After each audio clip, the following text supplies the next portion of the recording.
Alright guys, so before the battery in this thing goes dead, I just wanted to introduce you guys to the newest, latest and greatest shop project. Now, I know you guys were excited to see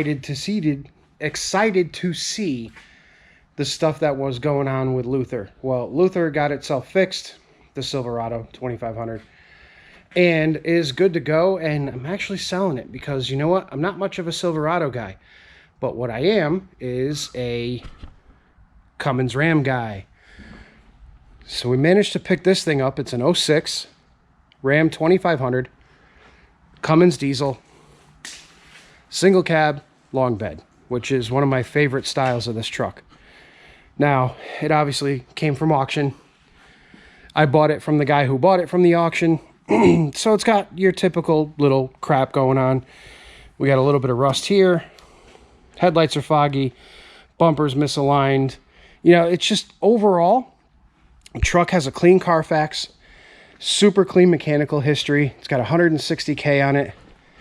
It's got your typical Dodge crap with the seat. Interior is actually pretty clean. Could use a good vacuuming, but other than that, it's pretty clean on the interior. The bed is super clean, even the bed rails. There's not even any dents in the bed rails, which is pretty incredible. But what we're going to be doing with this truck is we're actually going to go through and fix it. We're going to go through all of the little mechanical problems that it has. We're going to go through all of the cosmetic issues that it has.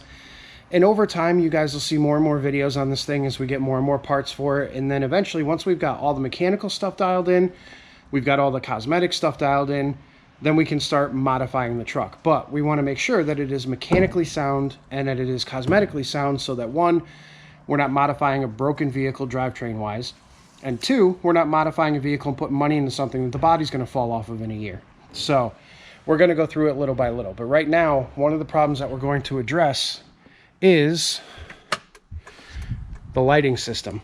So we have a headlight out, and our taillights are doing something a little funky. I don't know how well you'll be able to see it, but that light is dim with the hazards on. And if you can see that, the reverse light is actually coming on with the hazards. Now, it sort of does the same thing with the blinker.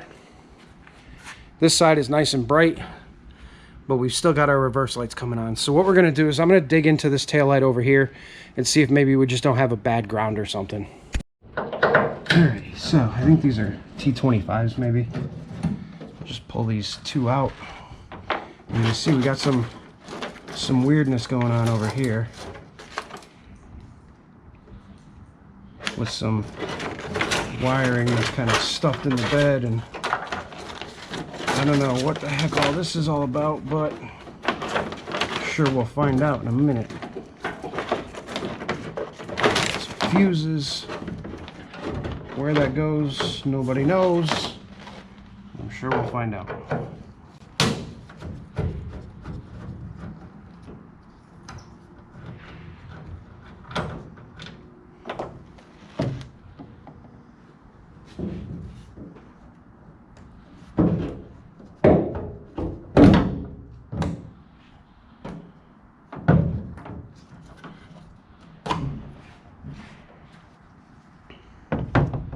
Alright, so we got the headlight out. Not seeing, or tail light out rather, not the headlight.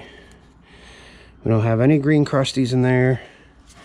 Doesn't look like we have any green crusties in there, so now we're gonna have to go under the truck and see if maybe we got a bad ground or something is off. Alrighty, so here's the interesting part. So you can see there's just a black wire hanging there that's cut. There's a wire there that's cut. This is a brand new rear bumper, and the lights back here aren't hooked up. There's just a random wire there. There's what looks like a ground up there, and then I think this, yeah, that random wire is connected to that ground.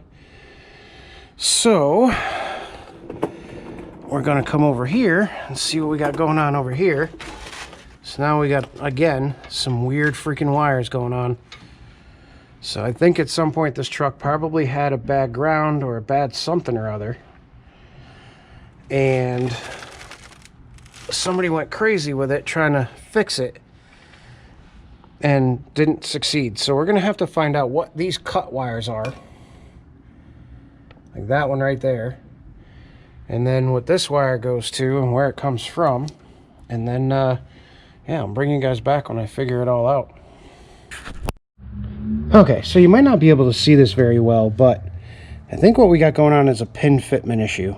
So depending on how well that focuses, these pins, there's a pin on the light that slides into the socket.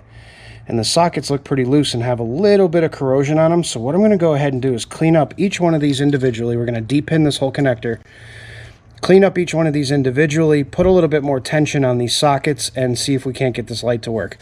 So what happens, guys, is when you lose a ground, and that's why I went after the actual ground wire first. When you lose a ground, you have 3 light bulbs in here. These 2 light bulbs usually have dual filaments. Yeah, this one and this one both have dual filaments, and the reverse bulb has a dual filament.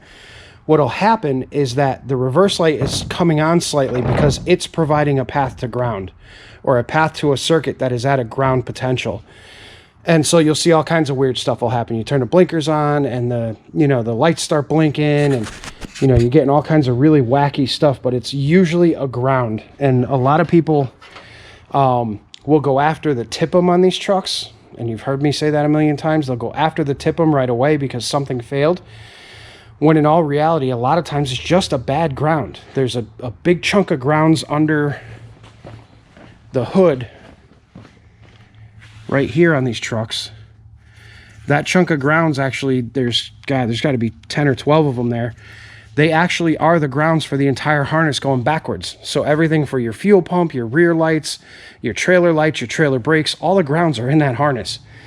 So you got a ways to go. Now we went back and checked underneath the truck and checked all the harness, and the harness looks good. So let's get to these pins and we'll come back with the results. Alrighty, so success. No more blinking reverse light. Same thing on the passenger side. Nice and bright now. Nice and bright on this side. Let's make sure we have all our other lights. Tail lights, reverse lights on both sides. So what some may have thought was a massive wiring issue literally just turned out to be a little bit of corrosion. So now we cleaned that up, tightened up those pin fitments, and we used some of this good old dielectric grease so that that issue doesn't happen again. So now we solved a problem that was very, very mind-boggling at first and did all kinds of weird stuff. We solved it for $0. Took it apart, cleaned up the pins, a little dielectric grease, $0, problem solved.